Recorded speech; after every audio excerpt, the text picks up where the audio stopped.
moving on, we got another tweet from your friend SOMMI. Awesome stuff. Great point over here.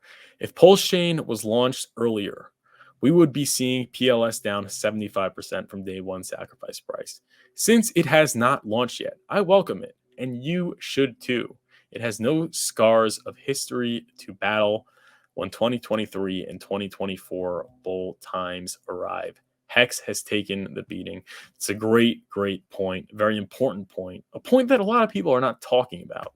The fact that it's like people think, oh yeah, Pulsechain's going to save everything. I mean, I think it can lead to a hype pump, but in general, a Pulsechain launch, the idea of Pulsechain being there is not going to save you from broader market sentiment and conditions.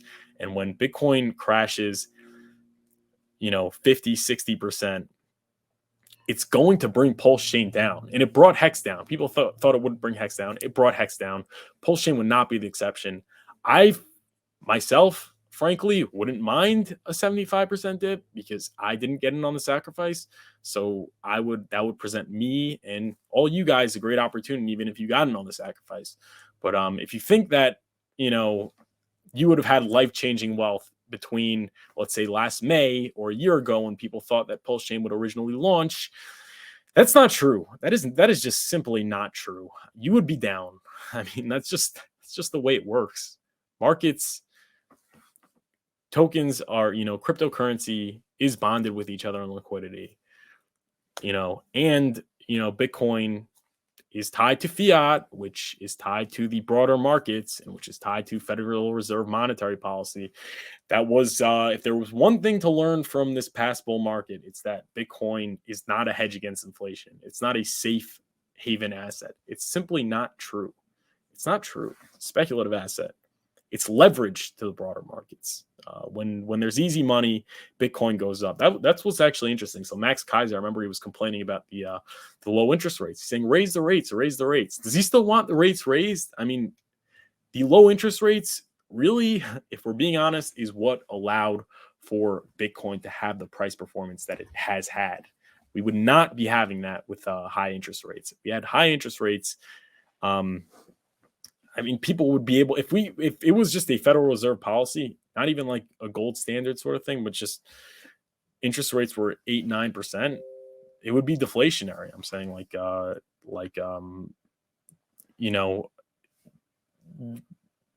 it would be like Hex. Like Hex is deflationary. I'm saying like it rewards holders because people are incentivized to not sell. So when you have interest rates that are 8-10%, people are incentivized heavily not to sell their US dollars.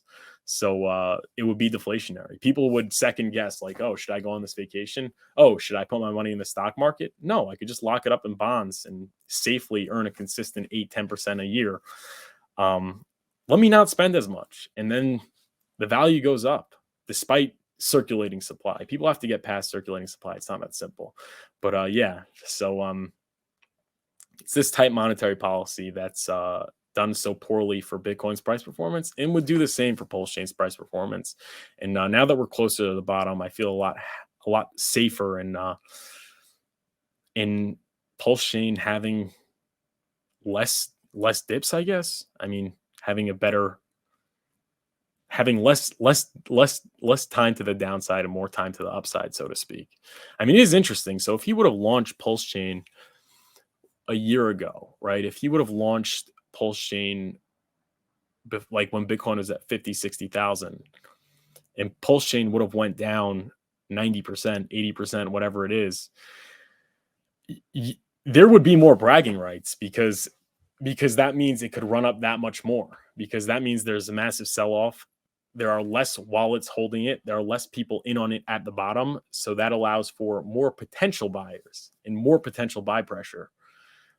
So Richard Hart could have had more bragging rights, meaning he could have said, we did a 10, 14,000x bottom to top, coming out near the bottom of the market, without shaking out people that got in on the sacrifice. That could lead to less all-time low to all-time high price performance. So Might not even be better in terms of bragging rights, which is what Richard Hart's into. But it is good if you got in on the sacrifice. He has helped you. So if you got in on the sacrifice, you should not be complaining about Pulsechain not launching. It's ultimately benefited you very much. Whether Richard Hart is doing this intentionally, I don't know. I don't think he is, but it has ultimately benefited you tremendously.